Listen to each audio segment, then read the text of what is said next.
Hello students, this is lesson U4A04a. By the end of the lesson, you should be able to say I can use properties of sides, angles, and diagonals to identify a rhombus or a square.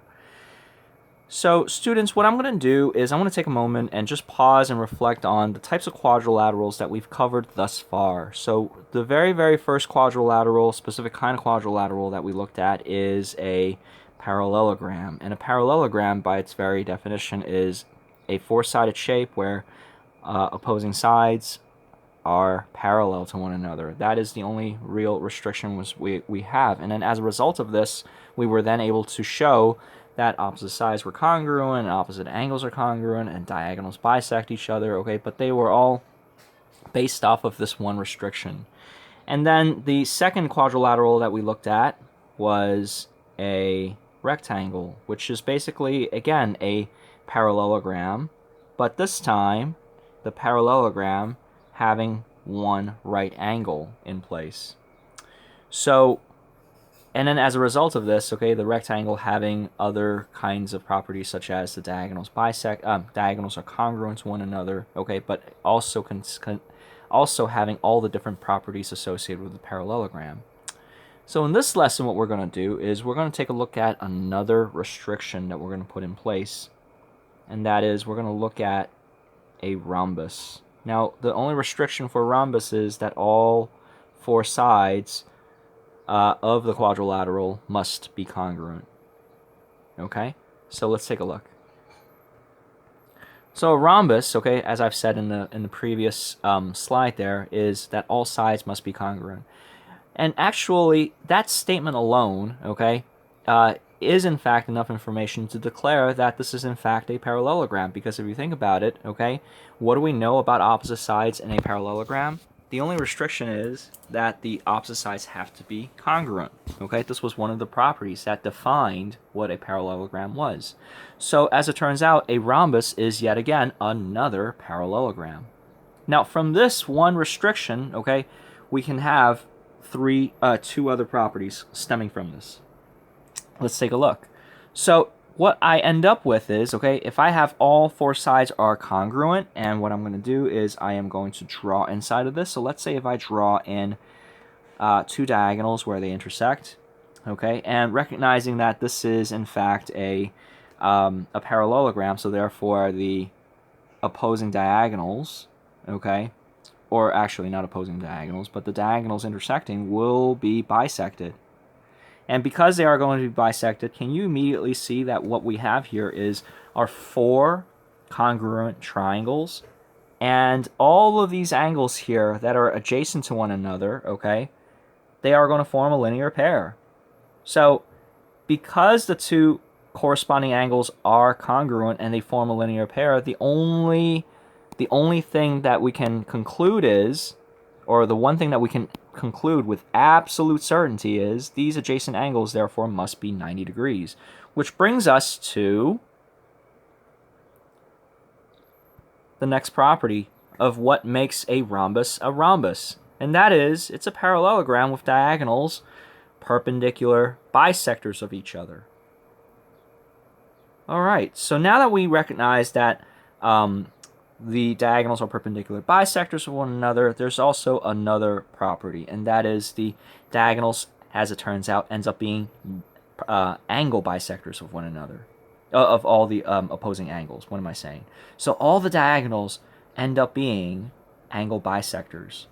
So why is that the case? Well, that can easily be demonstrated because if I take a look at this, again, the angle over here must be the same as the angle over here, because all four triangles are congruent. So these must be true because of CP/CTC. This angle over here must be the same as this angle over here, must be the same as this angle over here, must be the same as the angle over there because of CP/CTC. So all four triangles will have all the corresponding parts of be congruent. So therefore, all of these angles will end up being bisected. Angle A, angle B, angle C, and angle D all end up being bisected. So the diagonals are, in fact, angle bisectors. All right, so let's see what we can do to apply some of these concepts in some geometry problems, some algebraic geometry problems. Oh, actually, before we do that, I'm sorry, there was another shape that we are going through, and that is a square. So a square, okay, yet another restriction is, okay, it's a rhombus with a right angle. So I know, again, from days of being in preschool as a toddler, okay, one is able to distinguish the difference between a square and a rectangle. And, this right here is what defines what a square is. It's that all of the angles are the same and all of the sides are congruent.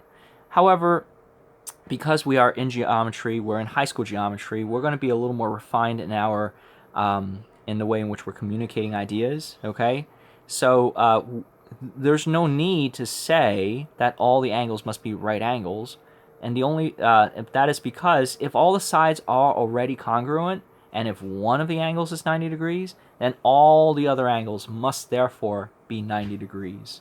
Okay, so it is actually more efficient to say, yes, it's so a square is in fact a rhombus with one right angle. All the sides are the same with one right angle, at least one right angle. Another property associated with a rhombus is this, okay? If you notice, if you notice, yes, the square, a square is in fact a rhombus because all four sides are the same. But if you notice, it is also a parallelogram. It is also a parallelogram with one right angle. And what do we know about parallelograms with one right angles? They are also referred to as you guessed it, it's a rectangle. So all the properties associated with rectangles, all the properties associated with rhombus, all the property associated with parallelograms, they all apply to squares. So let's take a look at another property associated with squares, and that is a square, okay, can be thought of as a rhombus where the diagonals are congruent with one another. Where have we seen, again, diagonals are congruent to one another? Oh yeah, that is when we were talking about rectangles, remember? So a rhombus has its diagonals perpendicular bisectors of one another, but a rectangle has its diagonals all be the same length. So therefore, another way of thinking about a square, it is in fact a rhombus with diagonals congruent to one another. Another way of thinking about what a square is, it's a rhombus where all the angles that are bisected end up being congruent to one another. All the bisected angles, the rhombus with diagonals bisecting all angles being congruent. So all of those angles that are bisected ends up being the same. And then the last property, you can think of a rhombus as being a rectangle with all sides congruent, as I've mentioned before. And so here it is again. These two pages right here, the one on rhombus and the one on squares. Okay, we are going to be utilizing these facts to solve algebraic geometry problems. Let's take a look at the first one. I encourage you to pause the video to see if you can try this on your own. The goal is to figure out what is angle PQS and what is angle RQS. Pause the video to see if you can figure this out on your own. And welcome back. So in the problem statement here, it says that PQRS is a rhombus, and the task is to solve for PQR, QRS, RSP, and SPQ. So let's take a look. So I know that PQS is 16x plus 10. So that means this angle over here is 16x plus 10. And RQS, the angle over here, is equal to 8x minus 10. Wait a minute. Because this is a rhombus, as the problem here is declaring, then therefore I know that the diagonal will be an angle bisector to angle Q. So therefore I can say, actually, this is enough information for me to then conclude that 16x plus 10 should equal to 8x minus 10. I want to solve for x. We're going to subtract both sides by 8x and then subtract both sides by 10. And we end up with negative 2x is equal to negative 20, or finally x is equal to 10. So if x is equal to 10, I can then go back and figure out what is PQS and what is RQS. PQS, as it turns out, is 70, as well as with RQS.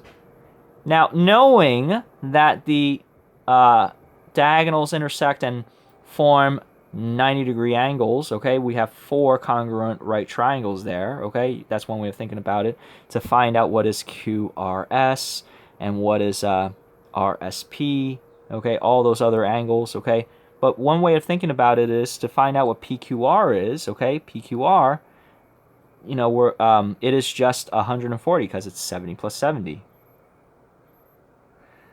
Another way for us to figure out what is SPQ, well, we know that SPQ and QRS must be congruent.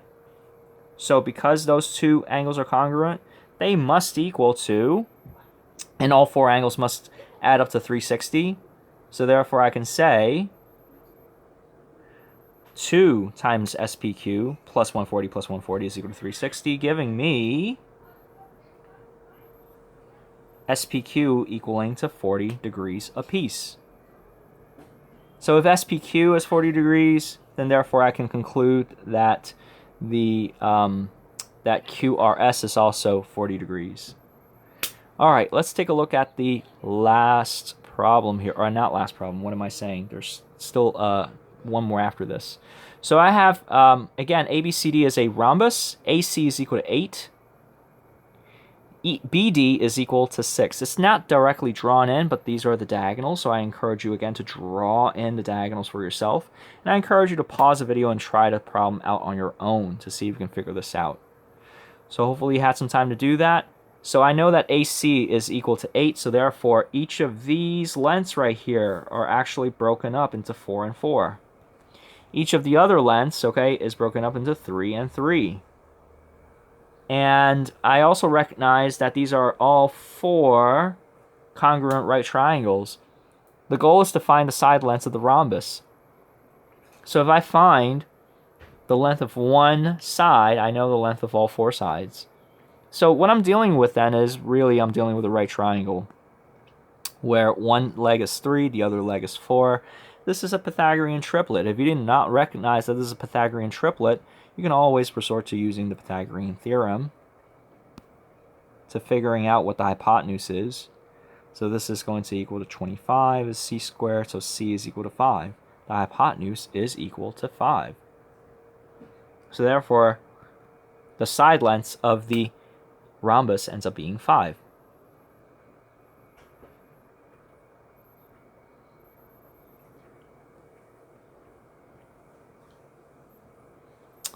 Okay, let's take a look at this example. And again, I encourage you to pause the video to see if you can figure this out on your own. You're told that the side length and the diagonal of the square is given by these things here. So we're going to try to find out what are the side lengths. So I know that AB is equal to 2x plus 3. I also know that BC is equal to x plus 6. So being that this is a square, and the goal is to find out what the length of the diagonal is, okay, I recognize that the square will have all 4 sides the same length. So immediately, I can then conclude that AB will equal to BC. I can then equate the 2 equations together. 2x plus 3 will equal to x plus 6. Solve for x. X will equal to 3. AB, as a result, will equal to 9, and BC will equal to 9.